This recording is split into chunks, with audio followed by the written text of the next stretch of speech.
Europe के साथ हमारे बहुत अच्छे संबंध रहे हैं, लगभग सभी देशों के साथ। रविशंकर प्रसाद के नेतृत्व में एक delegation UK, France, Germany, European union, Italy, Denmark गया। यहां इन्होंने पाकिस्तान को पूरी तरीके से बेनकाब किया। इस डेलीगेशन के हिस्सा रही प्रियंका चतुर्वेदी ने बताया कि यूरोप के देशों में जाकर उनकी टीम ने पाकिस्तान के दुष्प्रचार पर भी रोक लगाई और पाकिस्तान का असली चेहरा दुनिया के सामने रखा। ये आउटरीच बहुत इम्पोर्टेंट था क्योंकि बहुत सारे मैसेजेस और मिस इन्फॉर्मेशन जो पाकिस्तान की तरफ से हुई और पाकिस्तान के सहयोगी देशों से चल रही थी वो ख़त्म करना ज़रूरी था। और हमने देश का जो मैसेज था, ऑपरेशन सिंदूर का जो मैसेज था, वो दुनिया भर एटलीस्ट यूरोपियन रीजन में पहुंचाया। हमने कहा हम दशकों से ये देख रहे हैं आतंकी हमले होते हुए, पर हम सक्षम हैं कि हम ये लड़ाई लड़ लेंगे। पर अब समय आ गया है कि यूरोप जैसे देश हों जो उसका भुगत रहे हैं, परिणाम भुगत रहे हैं, उसको कॉल आउट करें। जो इंडोक्ट्रिनेशन है, फंडामेंटलिज्म है, एक्सट्रीमिज्म है, इनटॉलरेंस है, वो सब जो ट्रेनिंग हो रही है पाकिस्तान से बाकायदा हो रही है। चाहे अलकायदा के उसामा बिन लादेन हो, हाफिज सईद हो, डेजिग्नेटेड टेररिस्ट कैंप्स हो, हमने उसी पर हमला किया है और आने वाले समय में भी करेंगे। अगर पाकिस्तान अकाउंटेबिलिटी नहीं तय कर पाता उन टेररिस्ट की, इंडिया अपने ही देश में रहकर उनके घरों में घुसकर उनको खत्म करने का काम करेंगे। यह हमने अपने ऑपरेशन सिंदूर के माध्यम से बताया। अब यूरोप की अगर अब बात करें, एक खबर अभी जो देख रहा था मैं कि अभी आपने अमेरिका में देखा था, पाकिस्तान का डेलीगेशन गया तो उन्होंने खुलकर कहा कि हमको एयर डिफेंस का सामान दीजिए, हथियार दीजिए, टेक्नोलॉजी दीजिए, हम भारत का मुकाबला कैसे करेंगे। जर्मनी के एयर डिफेंस सिस्टम में बड़ा इंटरेस्ट दिखा रहा है इस वक्त पाकिस्तान। तो यूरोप क्या पाकिस्तान की मिलिट्री मदद भी कर सकता है? पाकिस्तान के कैसे रिश्ते हैं यूरोपीय देशों के साथ, इस पर भी हम बात करेंगे क्योंकि हमारे तो अच्छे रिश्ते हैं इन सभी मुल्कों के साथ। सर, यूरोप भी अमेरिका की तरह डबल गेम खेलता है क्या? मैंने देखी है यूरोप की हकीकत, लेकिन दिल के बहल खुश रखने को गालिब यह ख्याल अच्छा है। चाहता क्या है यूरोप हमारे से? अमेरिका का जो मार्केट है वो तो ट्रम्प साहब ने बंद कर दिया। चीन ने कहा जाके छोले खाओ, बचा कौन सा बड़ा मार्केट? मैं हूँ। ये हमारी FTA वगैरह की जो बात चलती रहती है, free trade agreement, take it from me sir, जब तक वो स्वीकार नहीं करेंगे कि भारत अब एक नंगा भूखा गरीब देश नहीं है बल्कि एक उभरा हुआ, ये नहीं कह रहा उभर रहा है, उभरा हुआ सुपर पावर है, तब तक यूरोप हमारे साथ सही प्रकार से डील नहीं करेगा। अभी तक जो मैं देखता हूं जब बातचीत करता हूं, यही उनका, आप ट्राई गेटिंग अ वीजा किसी देश में जाने के लिए, देखा अपने दादा का बर्थ सर्टिफिकेट लाओ, अपना ये ला, किस बात के लिए भाई? मैं तो जा रहा हूं 4 दिनों के लिए। अब वो चाहते हैं कि ये प्रूव करना कि वो अभी भी दुनिया में उनका बहुत अहम रोल है। Sir let me tell you, European economy के बारे में एक किताब के लिए मैं लाइब्रेरी में गया था, तो लाइब्रेरियन ने मुझे कहा यूरोपियन इकोनॉमी, अच्छा इतिहास सेक्शन में देखो अगर कहीं मिल जाएगी कोई आपको वहां पर किताब उसके बारे में। But where we are today, I am in a position, Bharat ऐसी स्थिति में है कि अकेला मुकाबला कर सकता है पूरे यूरोप का। हाँ, जर्मनी के द्विपक्षीय संबंध, इंटरनेशनल जो इंडिपेंडेंट कंट्रीज हैं सबके साथ ठीक है, ब्रिटेन के साथ ठीक नहीं है। वो अभी तक नहीं माना। वो तो हमसे कहता है मैंने दुनिया का सबसे बड़ा साम्राज्य बनाया। हम कहते हैं टाइगर, हमने दुनिया का सबसे बड़ा साम्राज्य तोड़ा था। तो अब आप फैसला कर लीजिए आपस में कौन ज्यादा महत्वपूर्ण। फ्रांस के साथ रिलेशनशिप अच्छी है, हमें हथियार देते हैं, ये देते हैं, लेकिन पाकिस्तान को भी प्लूटोनियम रिप्रोसेसिंग प्लांट की बात चल रही थी जब मैं पोस्टेड था इन द 70s। सो धंधा इज किंग इन यूरोप, और जब वो भारत के मार्केट को देखेंगे वो आके वही करेंगे सर जो डोनाल्ड ट्रंप साहब जब अभी मिडिल ईस्ट में गए थे, सीरिया में, ओ डार्लिंग कल तक तू टेररिस्ट था, आज तू मेरा बड़ा हैंडसम बॉय है। ये चीज वहां पर आप देखेंगे। As long as your market is there, they will love you. When you say I am not letting, आपका सामान मेरे मार्केट में नहीं आएगा, जो चीन कह रहा है, फिर आपसे दुश्मनी ओवरनाइट हो जाए। नहीं, लेकिन सर यूरोप के तो कितने ही देशों में आतंकवादी हमले हुए, यूके में, लंदन में आपने देखा, फ्रांस में, जर्मनी में, डेनमार्क में, जर्मनी, सब जगह पर टेरर अटैक्स हुए हैं। इसके बाद भी ये लोग क्या मतलब पाकिस्तान को वैसे ही देखते हैं, मतलब एक नॉर्मल देश देखते हैं? नहीं, नॉट एट ऑल। ये अगर भारत के साथ उनकी डार्लिंग नहीं है, इसका ये नहीं मतलब कि पाकिस्तान के साथ डार्लिंग है। वो पाकिस्तान को समझते हैं, देखते हैं कि वो आतंकी देश है, नो क्वेश्चन अबाउट इट, लेकिन मार्केट उनको हमारा चाहिए। और अगर वो मार्केट हम नहीं दे पा रहे उनको, या किसी कारण हम आत्मनिर्भर हो रहे हैं। सर आत्मनिर्भरता से खतरा तो इन्हीं लोगों को है ना जो सामान मुझको बेचते हैं। अगर मैं आत्मनिर्भर हो जाऊं, मैं इनका सामान नहीं लूंगा। Finally let me tell you sir, ये जो पॉलिटिकल लीडर थी कह रही थी कि हमने जाके उनको ये बोला, वेरी गुड, हमारे राजदूत वहां कई सालों से, हम भी यही कहते हैं, लेकिन अगर आप जब आके उसको री इन्फोर्स करती हैं तो उसकी अपनी अहमियत होती है सर। मेसन साहब, आतंक के खिलाफ लड़ाई में यूरोप के डबल स्टैंडर्ड्स अपने ऊपर जब हमले हुए तो उसके बाद तो कुछ कम हुई होगी। खासकर हम लोग कल भी बात कर रहे थे इमिग्रेशन को लेकर के जो हालात बने हैं, लगभग उनके लोग कह रहे हैं कल्चरल इन्वेजन हो रहा है हमारे ऊपर। हाँ, बिल्कुल सौरभ, वे कल्चरल इन्वेजन हो रहा है और पूरे वेस्ट में, ऑस्ट्रेलिया में और अमेरिका में ये रियलाइजेशन आ गई है और इसीलिए एक एंटी इमिग्रेशन वेव शुरू हो गई है। और उसी के खिलाफ आपने देखा लॉस एंजलिस में क्या हो रहा है कि कुछ इमिग्रेशन इलीगल इमिग्रेंट्स वहाँ पर प्रोटेस्ट भी कर रहे हैं। सवाल उठता है कि मेरे को अभी लगता है कि पूरे वेस्ट ने ये रियलाइज़ कर लिया। अब स्पेन जैसी एक कंट्री में देखिए, कुछ वहाँ पर ऐसी जगह हैं, वहाँ पर पूरे पाकिस्तानी भरे हुए, काय के लिए भरे हुए, वो वहाँ पर सिर्फ पूरा एक उनका और वर्ल्ड में आप मोस्ट ऑफ द जगह देख लिए। जब मैं यूनाइटेड नेशन मिशन में भी, हम दोनों ने मिशंस किए हैं और मैंने खुद 2 UN मिशंस किए हैं, वहाँ पर भी यूनाइटेड नेशंस के गार्ब में पाकिस्तान आर्मी ऑफिसर्स वहाँ पर जाके इस्लाम का प्रोपेगेंडा करते थे और साथ में वहाँ पर मस्जिद वगैरह बनवाते थे। कंट्रीज जैसे कोंगो वगैरह में भी कई शहरों में मेयर बन गए हैं सर पाकिस्तानी। हाँ, तो और ये आपने देखा यूके में तो कई मेयर्स हैं। तो ये एक बहुत बड़ा प्रोपेगेंडा नेटवर्क चल रहा है कि अभी पूरे एक इस्लाम का एक तौर पे एक कल्चरल इन्वेजन होना चाह रहा है ये पूरे यूरोप में, और कई कंट्रीज ने रियलाइज कर लिया। और इसीलिए आप देखिए वहाँ पे इलेक्शन पैटर्न्स में जो आउटकम है, इलेक्शन रिजल्ट्स, वो चेंज होते जा रहे हैं। लोगों को अब रियलाइज हो गया है कि ये जो गवर्नमेंट की एक अप्रोच होती थी हर गवर्नमेंट की कि वो इलीगल इमिग्रेंट्स को या इमिग्रेंट्स बुला रहे हैं, अब वो उसके एंटी होते जा रहे हैं। तो ये एक अच्छी रियलाइजेशन आ गई है। और कल इसलिए मैंने बोला था भारत को भी ये एंटी इमिग्रेशन लॉज में बहुत सख्ती करनी पड़ेगी। बांग्लादेश के जितने इलीगल माइग्रेंट्स हैं हमको उनको तुरंत करके वापस भेजना चाहिए क्योंकि अनएक्सेप्टेबल है। अब आतंकवाद पर ये देश जो हैं क्या सहमत हैं? और आतंकवाद नहीं, बिल्कुल जहां पर है हमारे पड़ोस में, नहीं, मेरे को लगता है रियलाइजेशन है, बिल्कुल उनको रियलाइजेशन हो रहा है। देखिए अभी यही बात हुई थी, आप जर्मनी में देख लिए, फ्रांस में देख लिए, यूके में देख लिए, सब कंट्रीज में तो अटैक हुए हैं, स्वीडन में हुए हैं। ये जो एक डेनिश कार्टून्स का भी हुआ था वो डेनमार्क में। कहने का मतलब है Europe, most of the Europe countries में ये टेररिस्ट के अटैक हुए हैं और अनफॉर्चुनेटली इनकी जड़ें सारी इस्लामिक टेररिज्म से निकलती हैं, उसमें कोई शक नहीं है।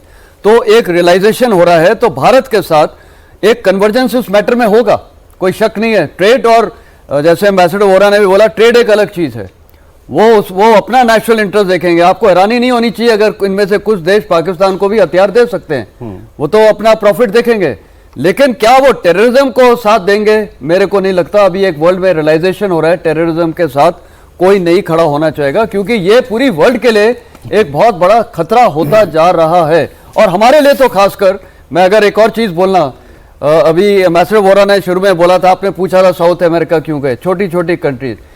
एक चीज अभी हमको करनी चाहिए थी कि जो हमारे इमीडिएट नेबरिंग कंट्रीज हैं, नेबर्स फर्स्ट पॉलिसी है, वहां हमने ये डेलीगेशन नहीं भेजनी। हमने चाइना नहीं भेजा, बांग्लादेश नहीं, चाइना छोड़िए, हमने नेपाल भेजना चाहिए था, जो भी है वो एक अहमियत वाला देश है। श्रीलंका भेजना चाहिए था, मालदीव भेजना चाहिए था, क्योंकि ये भी बहुत जरूरी देश हैं। क्योंकि देखिए सबसे प्रॉब्लम तो ये जितना भी ये चल रहा है हमारे नेबरहुड में चल रहा है।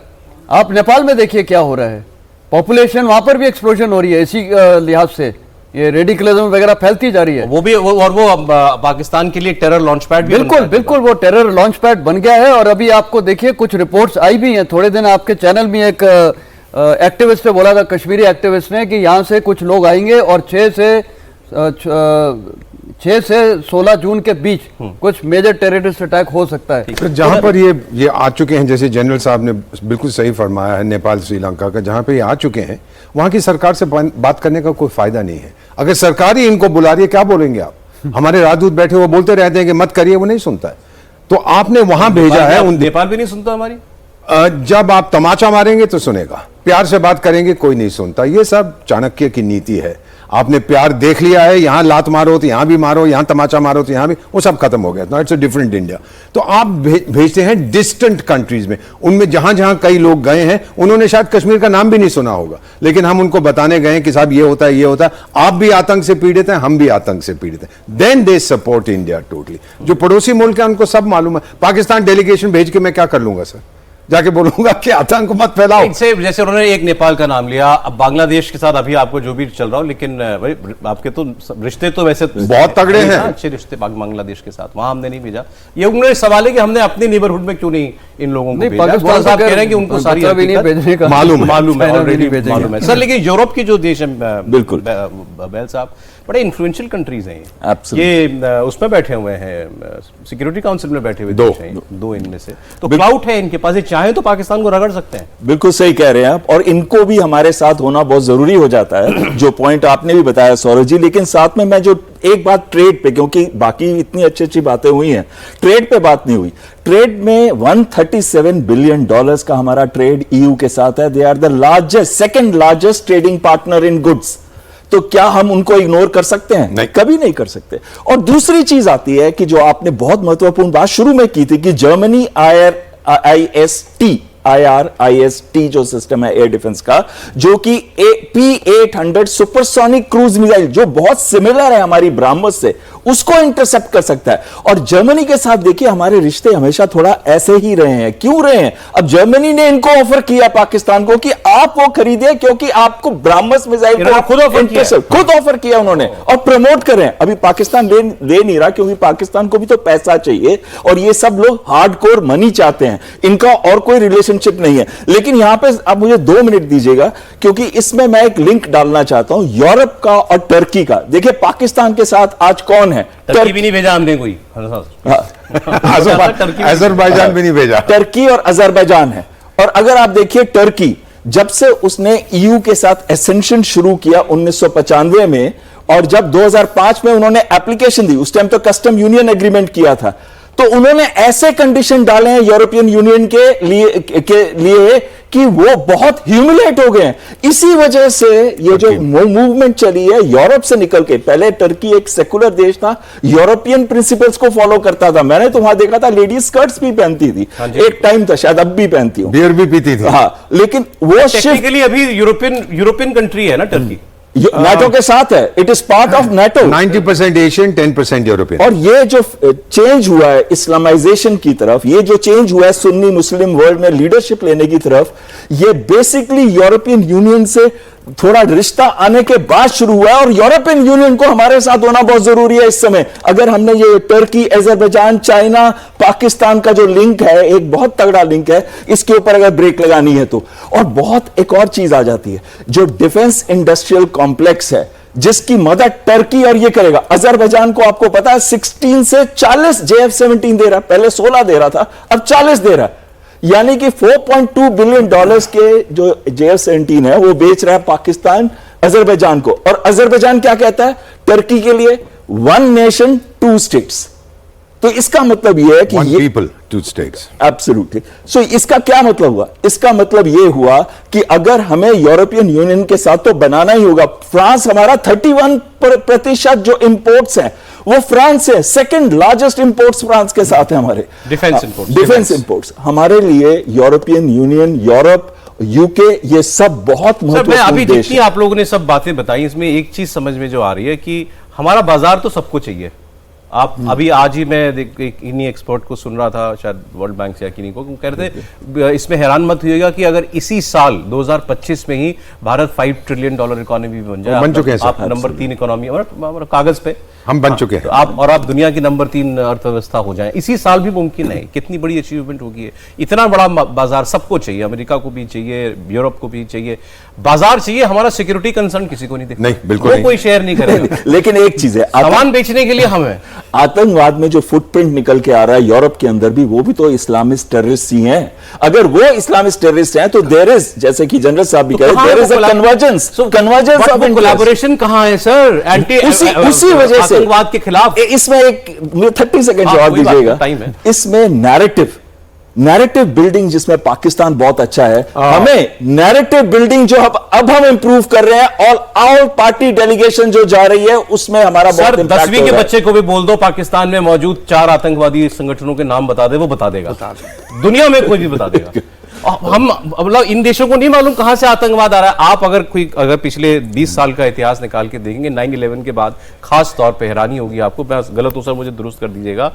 ये जितने आतंकवादी आए, हमले हुए यूरोप में खास तौर पर, इनमें लोग कहाँ के थे जो पकड़े गए हैं? मेजॉरिटी पाकिस्तान। मेजॉरिटी पाकिस्तान, कुछ अफ्रीकन नेशंस के थे, और जहां से इस्लाम निकला है वहां पर टेररिस्ट बनने बंद हो गए। वो लोग कंट्रोल कर रहे हैं अपने ऊपर।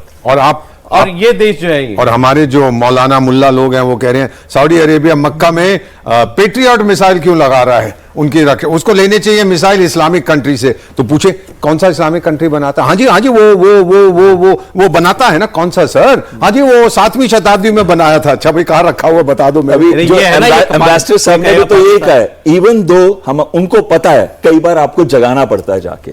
तो मतलब ये जो दोगलापन है, हाँ सर, ये दोगलापन नजर क्यों आता है? आपको मालूम है कि अमेरिका और पाकिस्तान के संबंध कितने अच्छे रहे हैं। ये बार बार अगर अमेरिका में कोई बात करता है तो वो कहता है अल्लाह, अमेरिका और आमी, 3 बातें करता है।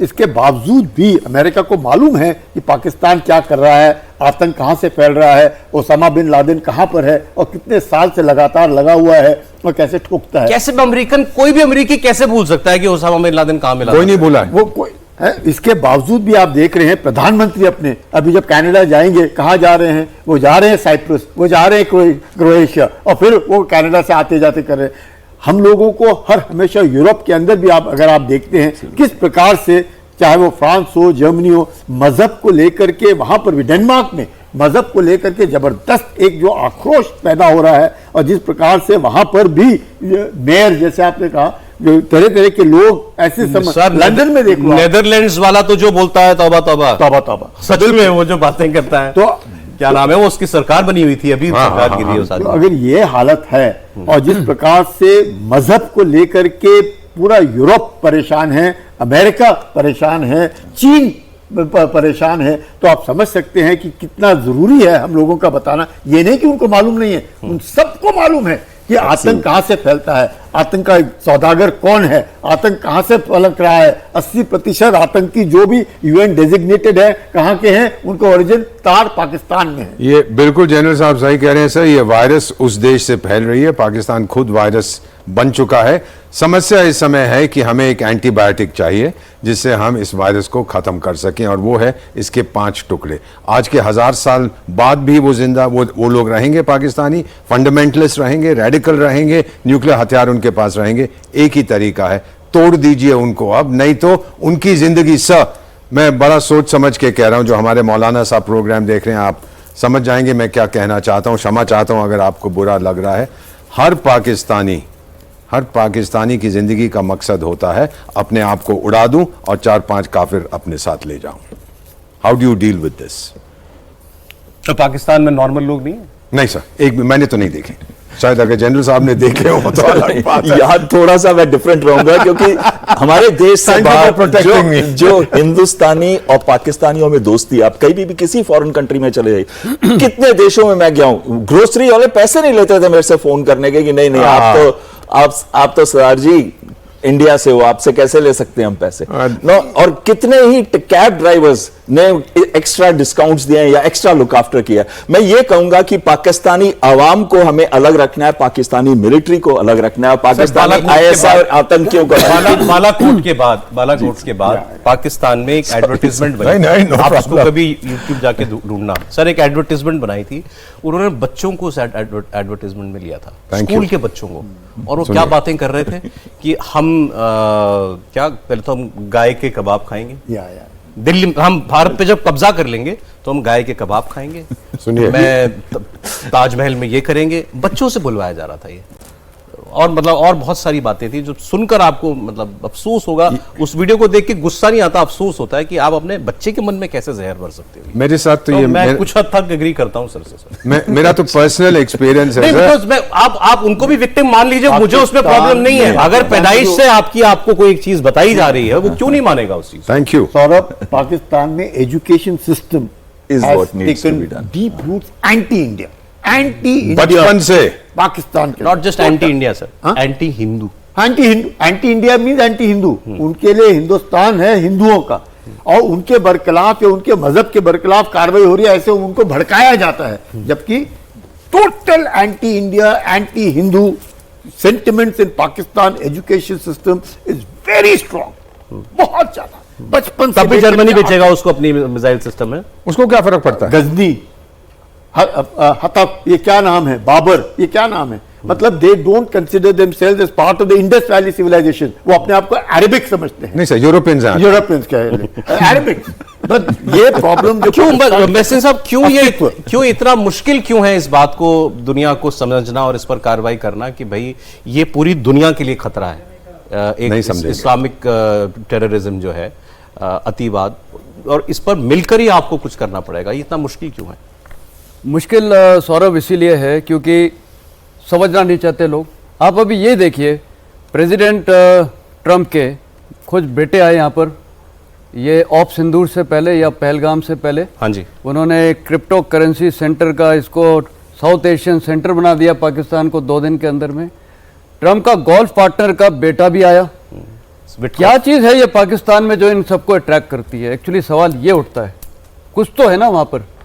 दूसरा, आप एक और चीज़ देखिए, अभी आपने शायद वीडियो देखा होगा, एक यंगस्टर पाकिस्तान का, वो व्हाइट हाउस में जाके ये पूरा सब बता रहा है क्रिप्टो करेंसी के एडवांटेज है, हाँ, एक लड़का खड़ा है, ठीक है, उसका इम्पैक्ट है। तो एक सवाल ये भी उठता है, देखिए आज की परसेप्शन वॉरफेयर है ये, परसेप्शन मैनेजमेंट। क्यों विश्व में ये टेररिज्म को नहीं समझता है और क्यों पाकिस्तान के साथ सपोर्ट नहीं तो कंडम ही नहीं करता इतना? इसका कारण यह है कि आज भारत को भी अपना परसेप्शन वॉरफेयर को चेंज करना पड़ेगा। हमारे को टारगेट किसको करना है? आज की, आपने बोला हम बच्चों से बुलवाते हैं, तो हमको यूथ को टारगेट करना है पूरे विश्व में।